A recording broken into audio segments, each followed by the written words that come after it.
Hi, welcome back to the breadboard. Over the last year or two, there's been a lot of talk on the internet and in the communities about the Internet of Things. And for my part, I've been presenting a lot of products from different manufacturers like Texas Instruments and people like that, where they could build up their own devices and have them connected to the internet. This is using things like Raspberry Pis, Arduinos, and various other things. The one issue with a lot of this is that that's all great for the hobbyist, but when it comes to creating safe, reliable, and dependable applications that you would put into a home, an office, or some commercial or industrial environment, you really have to go a long way with those things to make them ready for that kind of environment. Immune to noise, able to handle the standard voltages that would be required in those environments, which is typically 24 volts, 4 to 20 milliamp loops, 0 to 10 volt supplies and things like that. The part really that a lot of those things focused on was getting information up onto the internet for the Internet of Things. Now, what do you do if you want to be able to hook up some kind of automation system to the Internet of Things? And by that, what I mean is you would want to have it sending data up to a website so that no matter where you are in the world, you could go to that website, easily log in, look at the data that has been collected, any alerts and various other things that have been occurring since the last time you looked, and also to be able to control your application from a distance. This could be turning on valves like sprinklers and various other things. It could be turning on the heating in a home if that's what you wanted to do. So in order to achieve this, one of the things that has been happening is that manufacturers have been slowly getting on board with this and have bringing out products. And that brings me to what the focus of this video is. What I'm about to show you are some programmable logic controllers. They're made by a company called Crouzet, and they're distributed by Radio Spares and Allied Electronics across the world. And what these products are is they're what they call a Nano PLC, programmable logic controller. And they've embedded into these the ability to be able to access the Internet of Things through standard phone communication. These products have a built-in cell phone modem so that they can actually connect to your local cell system, access a website or SMS messaging or email, and send alerts and receive commands from anywhere in the world. The thing that this achieves is it effectively makes these devices Internet of Things compatible, and you're able to extend the reach and the management of these products from pretty much anywhere that you have network connectivity. As I say, whether that's for some industrial application, whether it's a watering system for some park somewhere, or whether it's the heating and ventilation system in a home installation. And the other side of this, as I said, is where you have a bigger PC where you want to have web access. Perhaps you don't want to have it sending it straight to a cell phone with immediate alerts, but you have a device that allows you to visit a centralized web location, look at trends and graphing of the data over time, perhaps be able to review its data and even download its data to anywhere that you happen to be located from that website, but also still have the ability to potentially upload new programs to your remote control system, and also to be able to basically influence its operation, maybe setting a new time of the day for a light to turn on and off, or temperature setting so that you can turn heating on and off and things. Maybe it was a bit too high and you want to reduce it. You really don't want to have to travel out to some remote location just to adjust a few simple settings. If you don't want to have this thing permanently connected to the internet, then the obvious thing to do is to have it on a low-cost cellular connection where you're just paying for the data that you used, and it's very easy to set up. So having said that about the Internet of Things and where things lie with industrial electronics and commercial installs and even home automation, I want to introduce you now to two products from Crouzet, the em4 Alert and the em4 Remote. The box basically looks the same for both of them, but what their capabilities are differentiated by how you want to interact with them on the internet. The two products, as far as their programmable logic controller I/O is concerned, are pretty much identical. but they have very different capabilities when it comes to the Internet of Things and the way that you would access them. So what I'm going to show you here is the em4 starter kit. I have a starter kit for the em4 remote and also for the em4 alert. So let's start by having a look at what comes in the box. So the first thing opening up the box is we have the em4 itself. This one is the alert. It looks exactly the same as the remote version. You've got your I/O all the way around the outside, and we'll go through what the specifications are of that in a moment. We have a display so that you can interact with the unit, a number of buttons to allow you to control certain features. You can't program it directly from here, but we'll go through that a little bit later. And we have a antenna connection here for connecting to your cellular phone antenna so that you can send and receive information over the airwaves to either your website or to your SMS or email enabled device, depending on which model you choose. So what else do we get with the unit? The most important thing, of course, for the unit itself is we get an antenna. This comes, it's sealed in a bag here. I'm just going to pull it out right now so you can have a look. It has a very long lead on it. Has a little stubby antenna. There's a sticky pad that allow you to put it on the outside of a box or some other smooth surface away from the unit, and also maybe where you get a better signal strength from. And there, I'm not going to unwrap it right now, but you've got a significant length of coaxial cable on it as well, so that you can actually get it quite away from the box, or if you've got it inside an enclosure rather than screwed to the wall, you'll be able to route it out of the enclosure and up to somewhere where you can get a decent signal.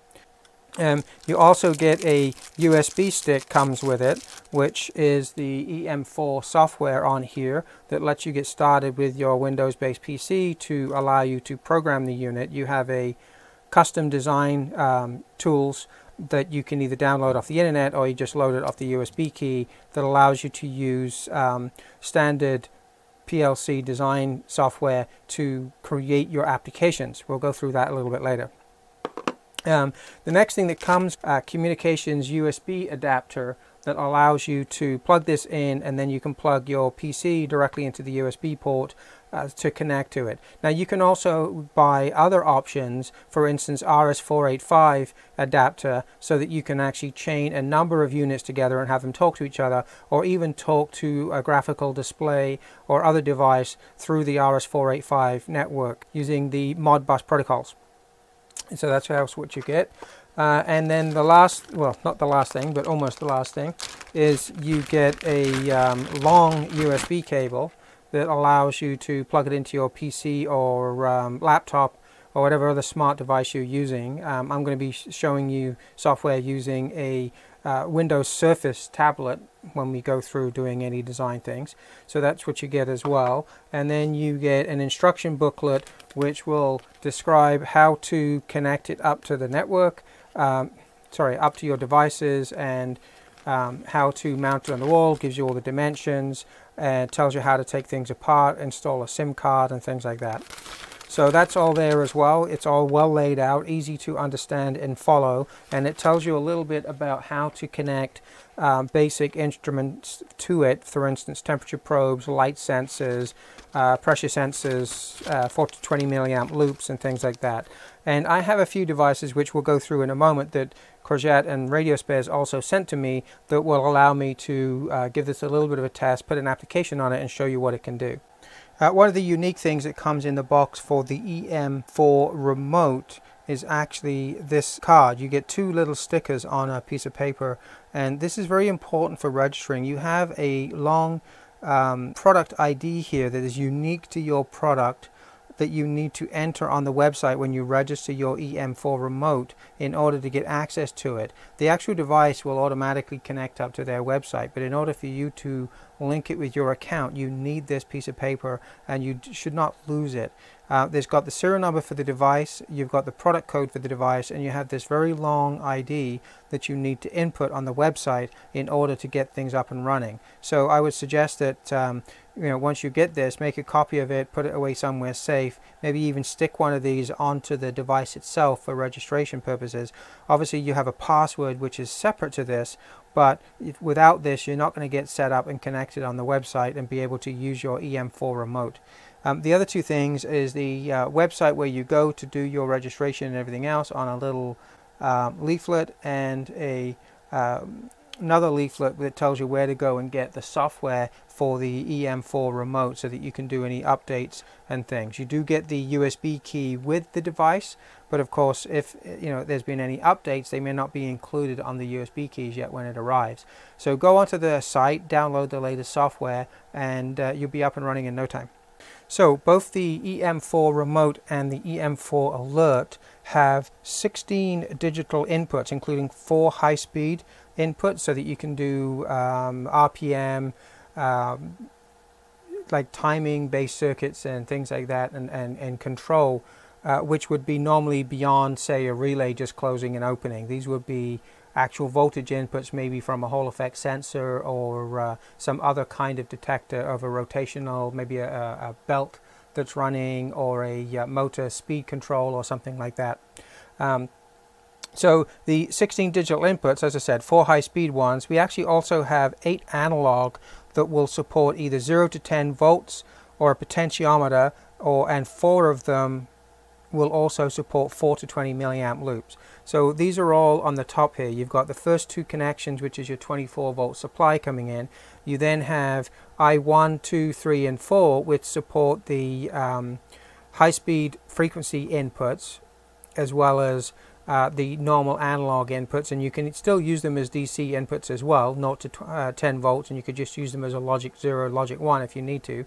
You then have the remaining digital inputs that are all either milliamp loops at the end here, or they are in the middle. They're basically voltage 0 to 10 volts and or the logic 0, logic 1 kind of inputs. And these are all, as I say, voltage inputs. They're not out, they can't be used as outputs. They're inputs only. On the output side of things, we have 10 digital outputs. We have 8 relay outputs, and we have 2 solid state outputs. They're grouped up so that there are individual commons for 2 relays typically. You've got one relay here which only has a common with 1 output, and then we have the on the left hand side we have the solid state output that can drive half an amp up to 1 amp absolute maximum, but really half an amp is its normal rating, where it has a common and then 2 outputs. This is a FET output that can drive something up to 30 meters maximum away, up to 24 volts, and as I said, up to the 500 milliamps typically. The other outputs, you've got some that are 8 amp relays and a couple that are 6 amp relays. So the 6 amp ones are here, the remaining ones are all 8 amp.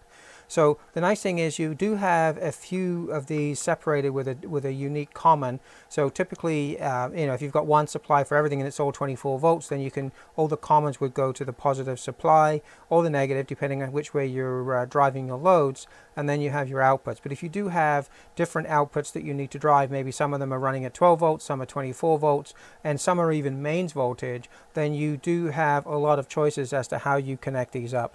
And these outputs are able to drive up to 250 volts AC into, so mains loads up to the rated of 8 amps or 6 amps, depending on which one you connect to.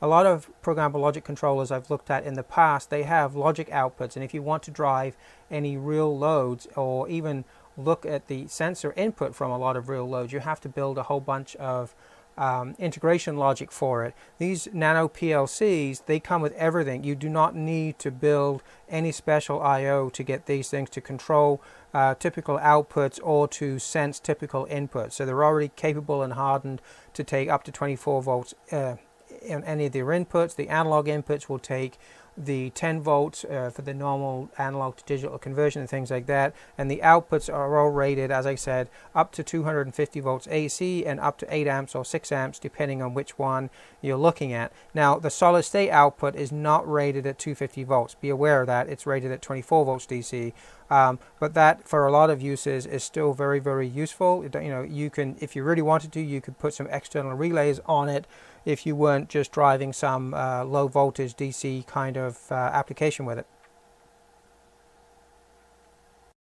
So first accessory out of the bag is a light sensor. This is the it's got a light dependent resistor. It's a 2-wire device. All you do to hook this up is basically feed 24 volts into one line, the other lead goes to the PLC controller and into one of the analog inputs. And all you do then, once you've done that in the design tools, as you can see here, you set up an analog input, and we'll go through these in a moment. You pick a Lux module from the tool set that you have available in the designer, and you can simply run it up to a display. And I have a bit of a test program that I was playing with that I'll run through with you in a minute and show you how all this goes together and how easy it is to use. The sensor is basically 0 to I think about 8,000 lux in its sensitivity, but anything above about 3,000 lux, it starts to get very nonlinear and fairly exponential. That's just the nature of the way light works. But they, according to the instructions, up to 3,000 lux are really more typical for indoor use than outdoor use. It is very accurate, and we don't have actually any specifications here on the accuracy at the moment. I'll see if there is anything in the data sheets. But you just mount it into it's a threaded barrel here, so you can put it onto any hole where where you want to measure the light levels, and you just treat it like any other analog input. Once you set up the first couple of modules in your design tool, then you can feed it into comparators, to modules that would allow you to upload it to your internet. You can have it trigger some events. Maybe if it went below a certain light level, you could have it turn on lighting in the building or something, maybe because it's getting dark, and stuff like that. So we'll look at the features of this and how to use it in a moment, but basically it comes with a 3 meter, so that's nearly 10 feet for those that are still running in the old British non-metric units. So plenty of length to get it to where you want, and if you want to go even further, of course, you could extend the cable. It does have the ability within the tools to apply offsets for many of these sensors. So that's the light sensor. So the next device that I was sent to use with these programmable logic controllers is a temperature sensor. So what we have here is again another 3 meter lead, and on the end we have a solid stainless steel barrel. Within that there is a NTC thermistor that gives, again, we just have a standard 24 volt in. The other end goes to the analog input of the programmable logic controller, and in this case you would pick, for these specific ones, a CTN2 module which reads degrees centigrade. Hook it to an analog input node, and then you could drive it to a display. And like the optical sensor, you can also have comparators, triggers, connect it to a remote sending module that would allow you to send alerts to your phone if you went over temperature, under temperature, or if you just were curious as to what that temperature was. And of course, if you're using the em4 remote, then you can actually send data logging information up to a central website so that you can collect it and look at it graphically, download a CSV and things like that. So the probes that I've been provided are the CTN2, which go from minus 35 degrees centigrade up to plus 120 degrees centigrade. The em4 is designed to be able to take this directly in. So again, as I said, you just connect 24 volts to one pin, you put the other pin straight to the input of one of the analog inputs of the em4, and you're pretty much set to go. You're just designing after that. There's very, very little to do to actually interface these. You just have to route them through areas to get to where you want to do your sensing, and just screw it in. Now if you needed to go to other terminals on the way, that's fine, but basically it's as simple as that. So next up, what I have is a pair of RS485 24 volt DC Modbus adapters for the em4 remote and alert. One of the things that these allow you to do is actually get the different PLCs talking to each other, or talking to remote displays and other master controllers and things. They follow the standard Modbus protocol, and with these, with RS485, as opposed to USB and other things, you can actually get very, very long distances between the devices. So I have two of them so that I can actually connect my two PLCs together, or have them hooked up to, actually, not just have them hooked up to a Millennium touch display that's also made by Crouzet.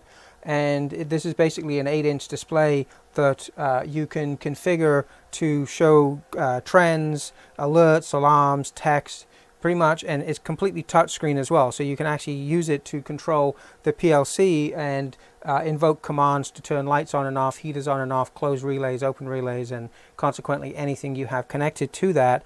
It's a very nice way of providing an elegant and very user interactive display that enhances the whole control of your application. So there's not really much to look at these. I haven't opened them up to see what's inside. I'd imagine that there's probably just an RS485 to TTL driver in here that allows you, just when you plug this into the em4 remote through these little connectors, it just basically drops in the back.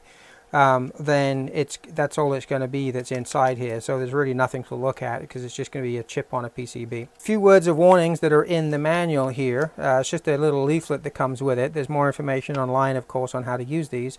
Is you need to make sure that when you're running power and control circuitry and then communications, is to keep them actually separate so that you minimize any interference between them. All right, and obviously, you know, pay respect to proper grounding practices and things like that, because if you're running cables across a great length, either through a factory or between buildings and things like that, you can, if you're not careful, get some quite severe ground loops being set up if you don't pay attention to how you ground things. So just be aware of that when you're hooking things up. I would hate for anybody to be damaging their installation or hurting themselves because of a mistake in that kind of thing.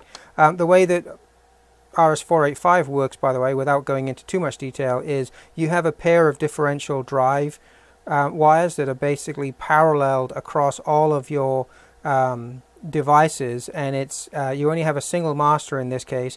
The em4s act as slave devices to the master.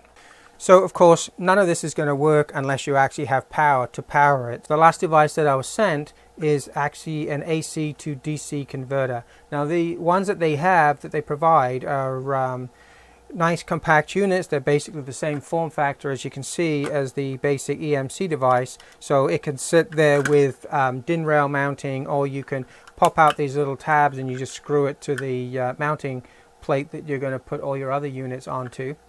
And you've got mains powered input and your 24 volts DC output, and the mains power input can be anything from 100 volts up to 240 volts AC, 50 or 60 hertz. So this one unit basically is a universal power supply no matter where your install is, so you don't have to worry about getting the right part. You just order this and it will pretty much work with your installation. It's rated at 24 volts up to 15 watts. So it's not going to drive your big outside loads. It's designed to drive the em4 plus up to 2 expansion modules that can go on the em4 as well.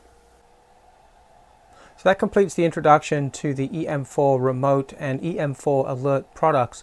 I hope you enjoyed that and got a little bit of insight as to the capabilities of this Nano PLC. I think it's going to be a very popular product. It is completely Internet of Things enabled and is very, very easy to use. And for the remote version of the product, I didn't even have to configure the PLC to get connected to the phone system. Even though it was shipped to me from the UK, it immediately hooked into the Rogers network here where I live in Ontario, and there's already an agreement in place with Crouzet and Rogers, so you don't have to worry about the connectivity or anything. Now the alert version, of course, you have to get your own SIM card for that and set it up, but then it would be already working with your local provider if that was the case. The next video I'm going to put together right after this one is powering up the device, having a little look at how you use the software, and just playing around with a couple of the sensors that were sent for me to try this. It's not a full review of the product yet, it's just a quick look at how easy it is to use the software. So I hope you come right back and watch that one as well, but in the meantime I hope you like the product. I hope it's perked your interest, and go check it out. I'll put links to the PDF pages so that you can review the product specifications for yourself and all of the accessories.